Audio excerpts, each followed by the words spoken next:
Well, hello everyone.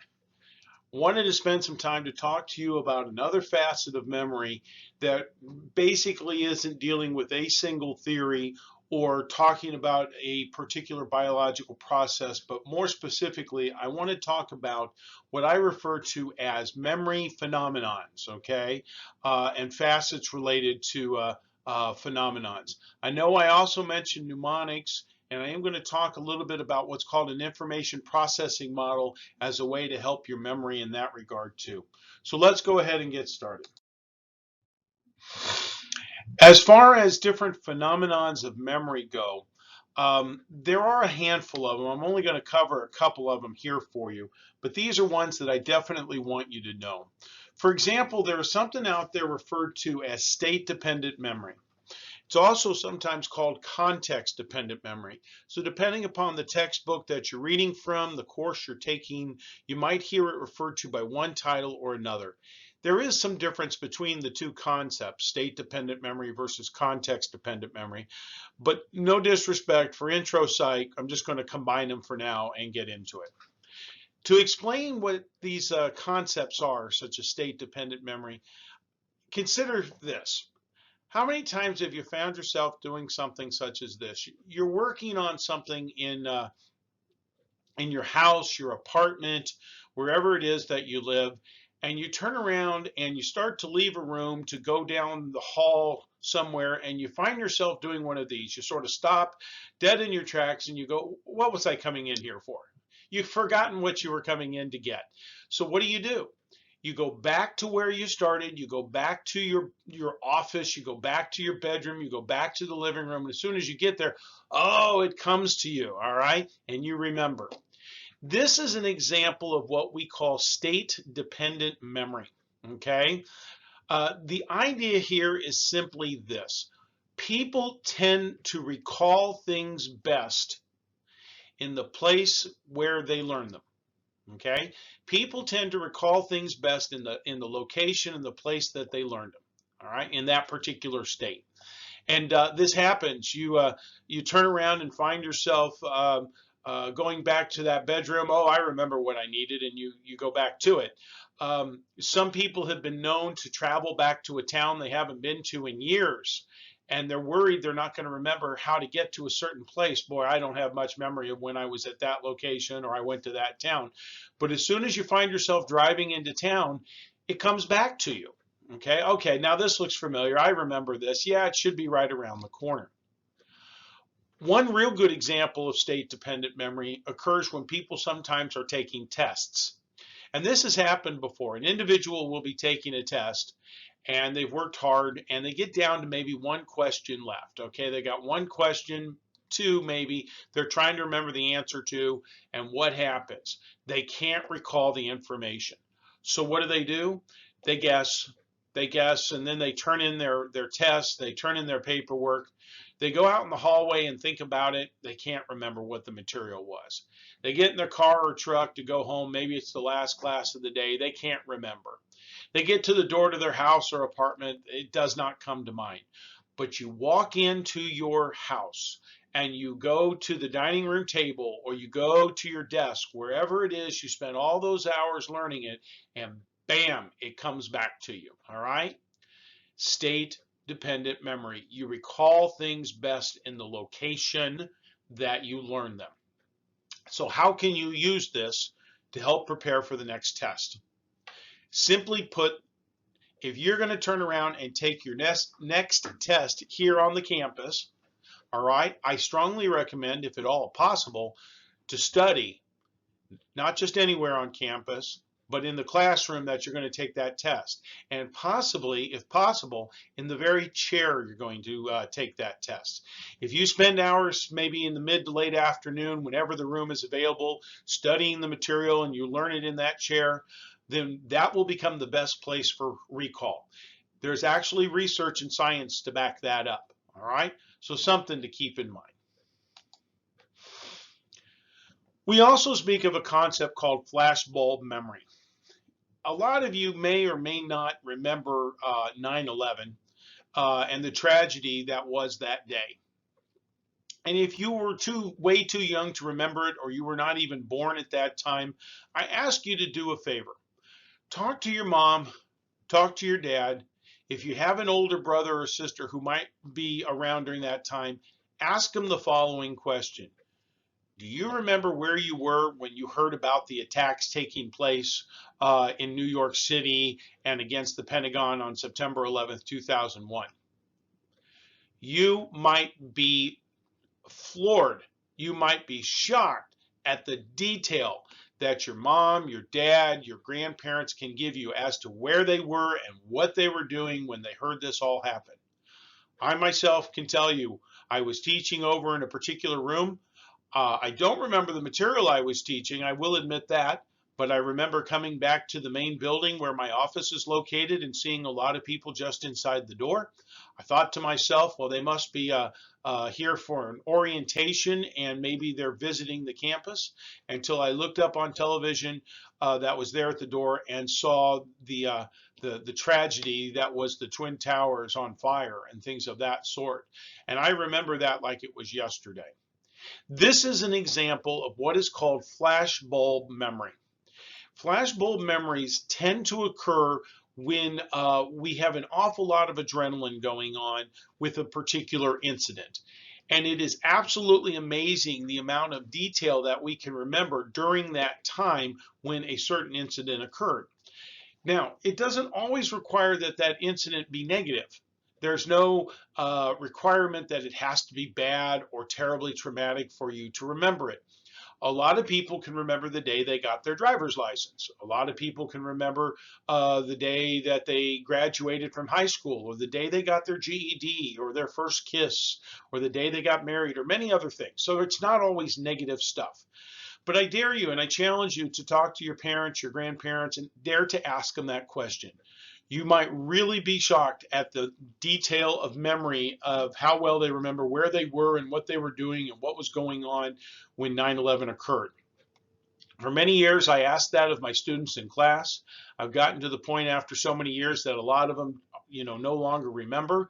But even, 5, 10 years ago, I had students that could give me a great deal of detail, telling me what class they were in and what happened that day and who was teaching and how it was handled and so on. Flashbulb memory, very, very detailed. It's not always 100% accurate, but the amount of detail is really driven by one thing, and that's a chemical called adrenaline. Okay, adrenaline is a very, very big factor with this idea of flashbulb memory.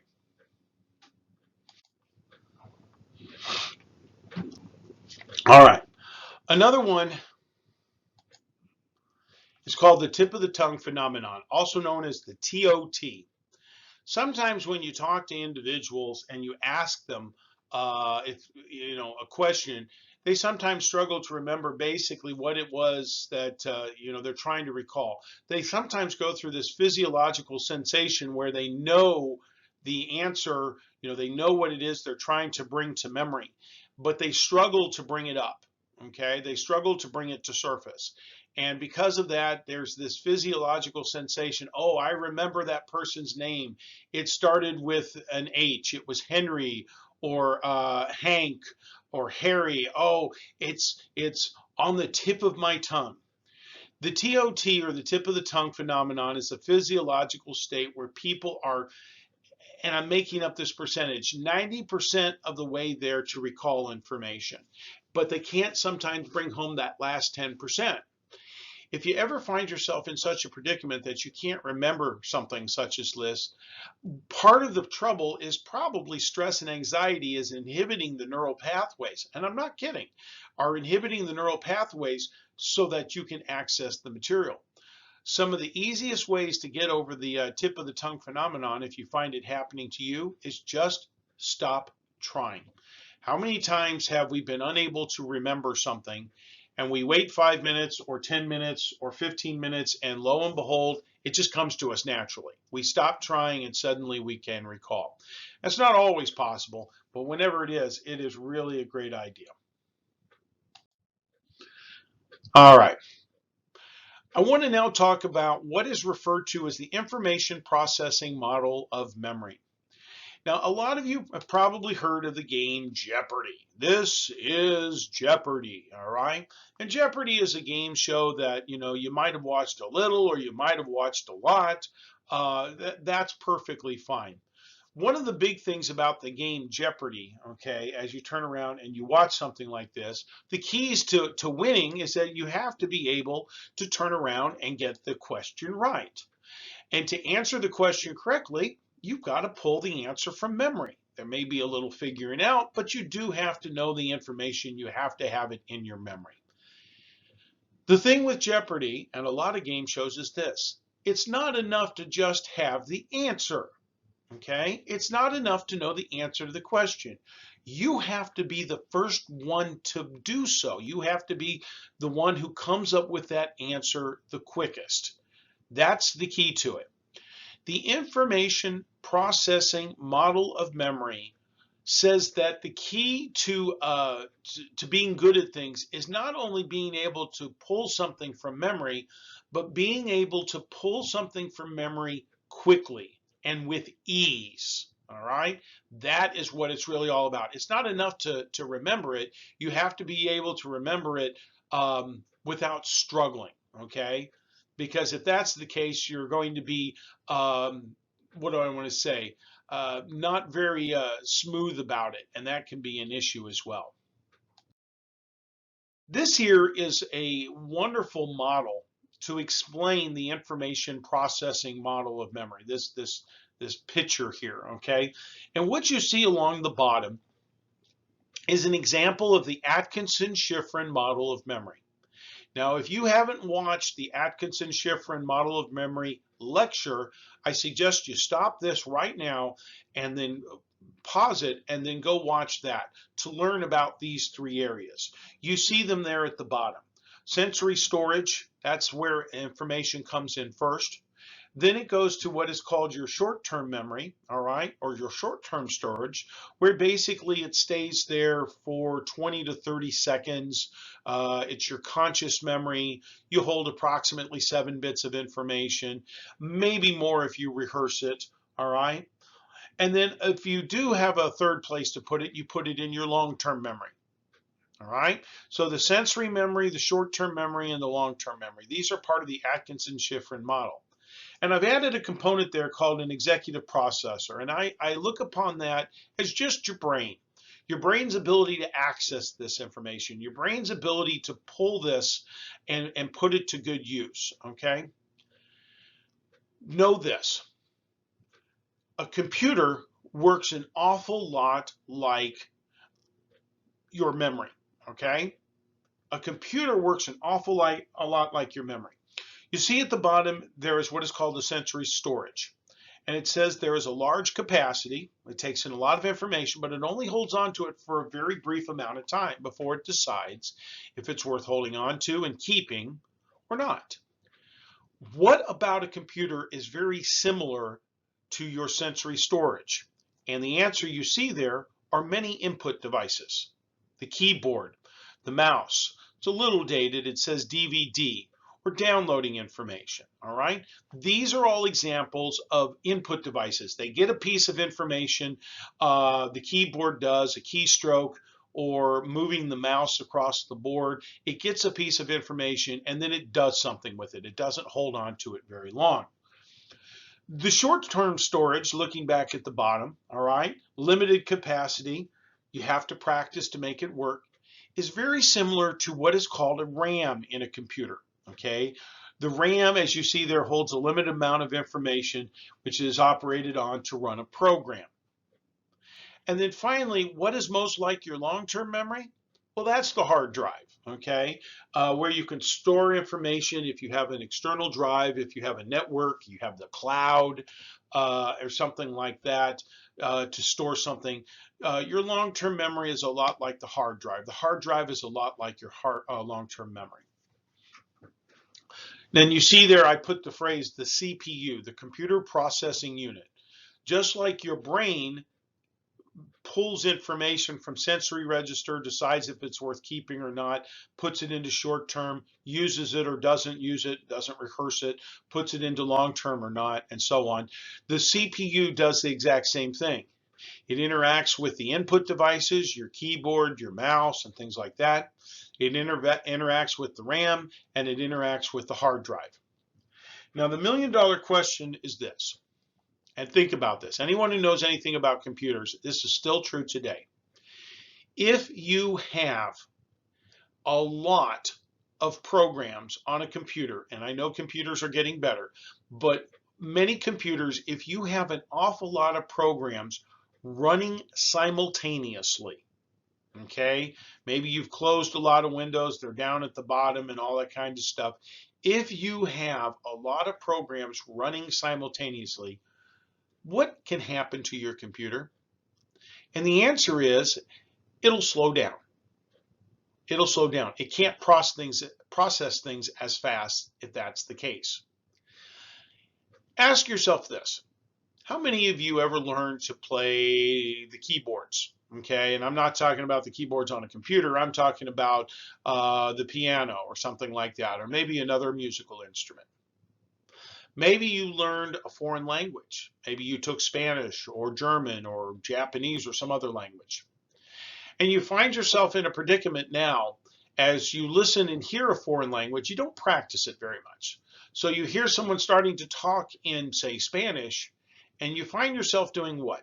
You're listening word for word. You're struggling as you hear a word to remember what that word means. Oh, I remember. And the next word. Well, the individual speaking in a foreign language, they're on to their third point. You're way back there, okay? The reason you can't handle that information well, and I'm sort of the same way, is because you don't have that foreign language stored in your long-term memory.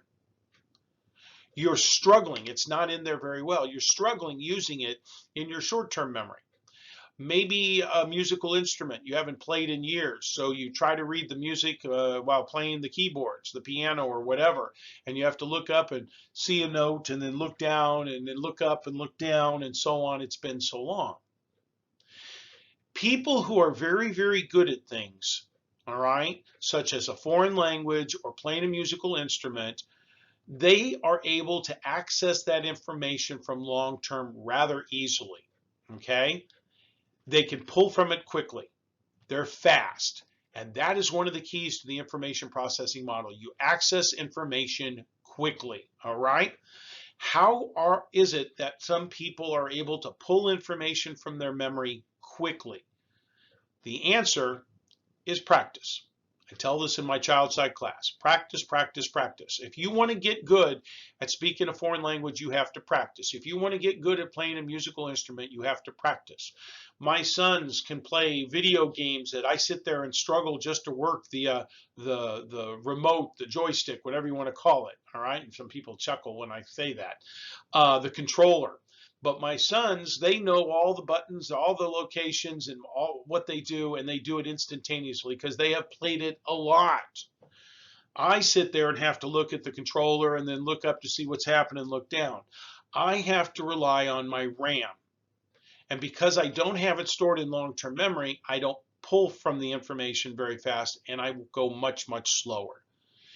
If you want to be good at anything, the key is to practice. You want to be good at a foreign language, you need to practice. You want to be good at a video game, you need to practice. You want to be good at a musical instrument, you need to practice. This is what separates an expert from an amateur. Okay, someone who's very good at something from someone who is not. This is what the information processing model is all about. And this is what you need to keep in mind. Practice, practice, practice. When you get things into long-term memory because you have practiced them quite well, then you can turn around and access them quickly. You can use that information like it's second nature. If you don't use it that much, you struggle to pull it from long-term memory if it's in there at all, and then formulate it in your short-term memory. Okay? People who are good at things have practiced. That's what it takes to be successful. Okay, folks, that's enough for now. Take care.